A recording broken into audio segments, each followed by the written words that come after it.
Berita tentang erupsi Gunung Merapi masih ramai diperbincangkan di media sosial.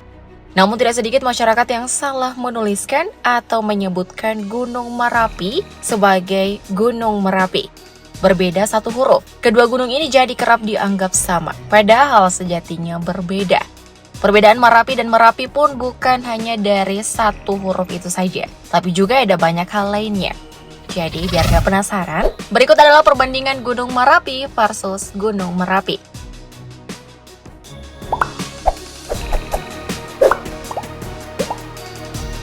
Kita mulai dari Gunung Merapi. Gunung Merapi adalah sebuah gunung berapi yang terletak di Provinsi Sumatera Barat. Secara administratif, Gunung Merapi terletak di Kabupaten Agam dan Kabupaten Tanah Datar. Namun jika secara geografis, lokasi gunung ini terletak di antara wilayah Kabupaten Tanah Datar, Kabupaten Agam, dan Kota Madia Padang Panjang, Sumatera Barat. Sementara itu, Gunung Merapi terletak pada titik koordinat 0 derajat 22 menit 47,72 detik lintang selatan dan 100 derajat 28 menit 16,71 detik bujur timur.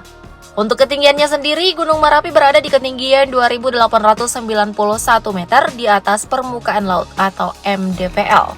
Beralih ke Gunung Merapi. Gunung Merapi adalah gunung api aktif yang terletak di dua provinsi, yakni Jawa Tengah dan Daerah Istimewa Yogyakarta. Secara geografis, letak Gunung Merapi berada di dalam wilayah 4 kabupaten yang berbeda, yakni Kabupaten Klaten, Kabupaten Magelang, Kabupaten Boyolali, dan Kabupaten Sleman. Sedangkan berdasarkan titik koordinatnya, Gunung Merapi terletak pada 7 derajat 32,5 menit lintang selatan dan 110 derajat 26,5 menit bujur timur. Dari segi ketinggian, Gunung Merapi berubah seiring aktivitas vulkanik yang mempengaruhi bentuk puncaknya.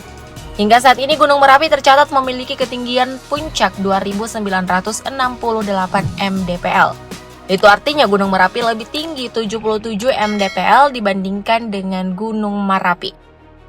Nah, untuk bisa menaklukkan puncak Gunung Merapi, gunung ini sebenarnya punya 4 jalur pendakian, yaitu jalur Selo, Babadan, Sapu Angin, dan Kinah Rejo. Namun, pasca erupsi tahun 2010, jalur Babadan dan Sapu Angin kini ditutup. Sementara itu, jalur Kinah Rejo juga sulit dilalui karena medannya yang terjal dan sudut lerengnya yang curam. Jadi, jalur pendakian yang tersisa hanya jalur Selo yang berada di ketinggian 1.600 mdpl. Ada 3 pos yang akan dilalui pendaki jika memilih jalur Selo, yakni Selo Kopong Ngisor atau pos 1 di ketinggian 2.000 mdpl, Selo Kopong Duwur atau pos 2 di ketinggian 2.400 mdpl, dan Pasar Bubrah atau pos 3 di ketinggian 2.600 mdpl. Pos inilah yang kemudian menjadi titik terakhir para pendaki. Mengingat kondisi morfologi puncak Merapi yang tidak aman untuk beraktivitas dan ancaman bahaya letusan freatik yang masih mungkin terjadi. Lalu bagaimana dengan Gunung Merapi? Melansir dari laman kompas.com, terdapat 4 jalur pendakian yang bisa dilewati ketika hendak mendaki Gunung Merapi, yakni jalur Koto Baru, Batu Palano, Ayah Angek, dan Paryangan. Dari keempat jalur tersebut, Koto Baru menjadi jalur yang cukup populer di kalangan pendaki pemula. Jalur via Koto Baru ini memiliki 3 pos, yaitu pos 1 yang merupakan pos jaga polisi hutan, lalu pos KM4 yang ada di pertengahan perjalanan, dan yang terakhir adalah pos Cadas Merapi. Sama halnya dengan Gunung Merapi, pendakian ke puncak Gunung Merapi juga dilarang. Bahkan pihak Pusat Vulkanologi dan Mitigasi Bencana Geologi atau PVMBG telah merekomendasikan larangan mendekati kawah hingga radius 3 km. Larangan ini pun berkaitan dengan status Gunung Merapi sebagai gunung api yang paling aktif di Sumatera Barat. Bahkan Gunung Merapi tercatat telah meletus lebih dari 50 kali. Pertama pada tahun 1807 dan yang terbaru pada 3 Desember lalu. Meletusnya Gunung Merapi pada awal Desember lalu ditandai dengan adanya muntahan kolom abu berisi material vulkanik hingga 3.000 meter dari puncak kawah yang disertai suara gemuruh. Alhasil, hujan abu vulkanik pun melanda sejumlah wilayah di Kabupaten Agam. Ngeri kali lah pokoknya. Sementara itu, Gunung Merapi tampaknya masih unggul jauh jika dibandingkan dengan Gunung Merapi. Berdasarkan data Kementerian ESDM, tercatat sejak tahun 1600-an Gunung Merapi telah meletus lebih dari 80 kali. Dari banyaknya peristiwa tersebut, letusan yang terjadi pada tahun 2010 menjadi salah satu yang terbesar dan paling dahsyat. Letusan demi letusan dimulai pada tanggal 26 Oktober 2010 dan puncaknya pada tanggal 4 sampai dengan 5 November 2010. Terkait letusan yang terjadi pada tahun 2010 silam, peristiwa tersebut menyebabkan 386 orang meninggal dunia. Sang juru kunci Raden Ngabehi Surak Sohargo atau Mbah Marijan yang tinggal dari puncak Merapi juga menjadi salah satu korbannya.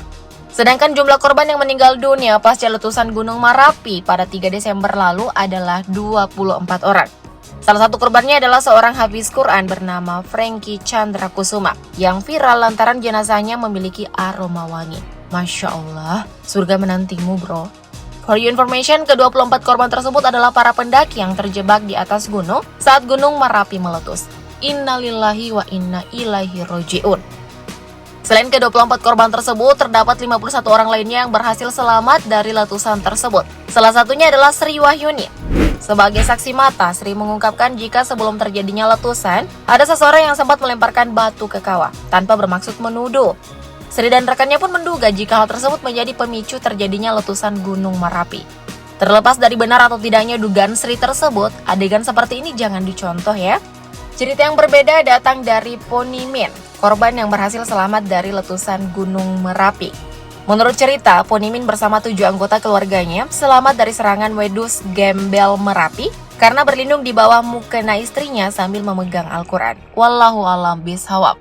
Selain kisah tersebut, Ponimin juga mengaku sempat ditemui oleh penguasa Merapi atau makhluk gaib penunggu Gunung Merapi beberapa hari sebelum erupsi Merapi. Konon, sosok tersebut akan menghancurkan lereng Merapi dari 4 penjuru. Namun hal itu urung dilakukan jika Ponimin mau membuat sesajen bubur merah dan air putih yang airnya harus dari 7 mata air. Karena pengalaman ajaibnya ini, Keraton Yogyakarta pun sempat menawari Ponimin menjadi kuncen Merapi menggantikan Mbah Marijan. Tapi Ponimin menolak tawaran tersebut dengan alasan yang bersifat pribadi. Meskipun banyak yang tidak percaya dengan cerita Ponimin ini, tapi kisahnya sampai diliput media asing loh. Terlepas dari cerita fenomenal tersebut, saat ini aktivitas vulkanik Gunung Merapi masih cukup tinggi dan kerap memuntahkan awan panas. Bahkan pada 7 Desember lalu, Gunung Merapi terpantau telah 19 kali mengeluarkan guguran lava pijar.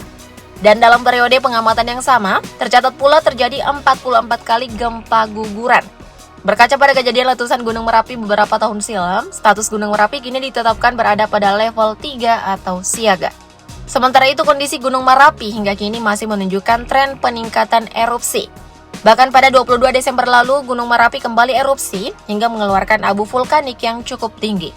Berdasarkan pemaparan petugas pemantau gunung api atau PGA, erupsi ini diikuti dengan 3 kali aktivitas gempa vulkanik dalam dan 2 kali gempa tektonik jauh. Akibat dari erupsi tersebut, Kementerian Perhubungan sempat menutup sementara Bandara Internasional Minangkabau di Sumatera Barat dan akhirnya dibuka kembali pada 23 Desember.